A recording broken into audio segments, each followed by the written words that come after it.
কুত্তাকে Mario না, সে হলো নিকৃষ্ট প্রাণী। নিকৃষ্ট তোমাকে ব্যবহার করার জন্য বলা হয়েছে, কিন্তু আল্লাহর কাছে সে মহব্বতের প্রাণী।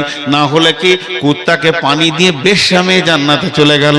খামকায় কুত্তাকে ইট মারে মানুষ, তুমি যখন ইটটা মারলে ওর যে ব্যথা হলো, ও কাও কাও করে গেল, ওটা তোমার জন্য বদদোয়া হলো, বদদোয়ার লিস্টে চলে গেল।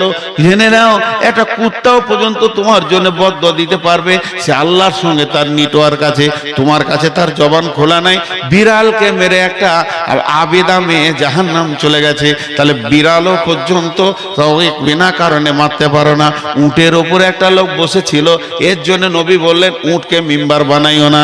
একটা লোক উটকে বেশি করে কাজ করাতো, কম করে খাওয়াতো, তার জন্য উটটা দরখাস্ত দিয়েছিল।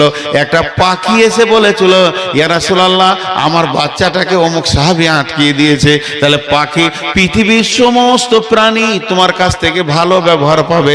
শুধু তাই নয়, আল্লাহ এক কথাই বলে দিয়েছেন, ইসাব্বিহু লিল্লাহি মা ফিস সামাওয়াতি ওয়া মা ফিল আরদি, আসমান জমিনে তথা তার ভিতরে যে আছে সবাই আল্লাহ তাসবিহ বয়ান করে।